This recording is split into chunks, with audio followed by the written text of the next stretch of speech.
তো hey guys, আসসালামু আলাইকুম। আমি রোহান। তো কেমন আছো সবাই? আশা করি ভালোই আছো। Welcome back to my another video.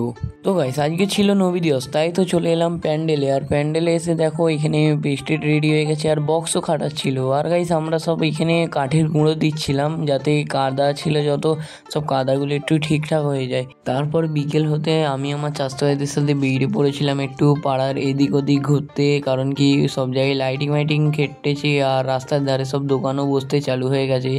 আর এদিকে খেলনার দোকানও অনেক বসেছে। তারপর আমরা সব ডাউন ঘাট দিয়ে হেঁটে হেঁটে চলে এলাম প্যান্ডেলে। আর প্যান্ডেলে একটা বড় এলসিডি টিভি লেগেছে, তোমরা দেখো।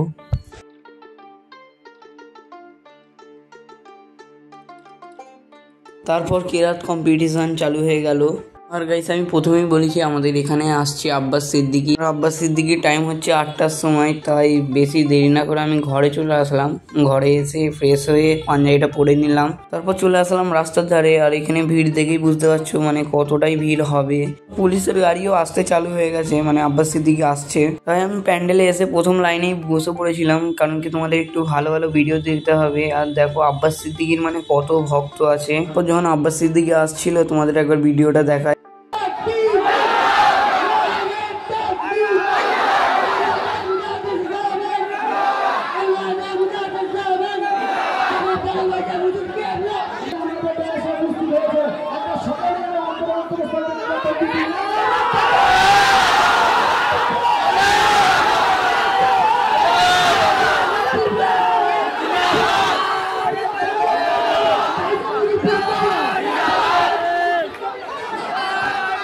মানে আব্বাস সিদ্দিকীর কত ভক্ত তোমরা ভিডিওটা দেখে বুঝতেই পেরেছো। তারপর আমাদের আব্বাস সিদ্দিকী ইসলামিক ব্যাপারে কিছু আমাদের জানালো, যেটা আমরা নতুন শিখতে পেলাম।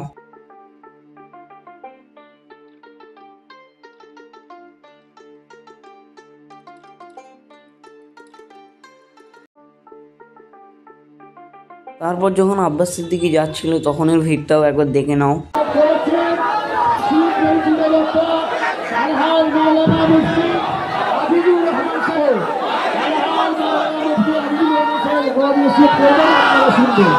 ভাইজানকে কোনো কষ্ট দেবেন না, আমাদের সঙ্গে সাইড করে দিন, আমাদের সঙ্গে নিয়ে যান, গাড়িতে বসিয়ে দিন, কেউ রাস্তায় জাম করবেন না। তারপর উঠলেন আরেকটা হুজুর, যিনি আমাদের কিছু নাট শোনালেন। তো নাটটা শুনে নাও।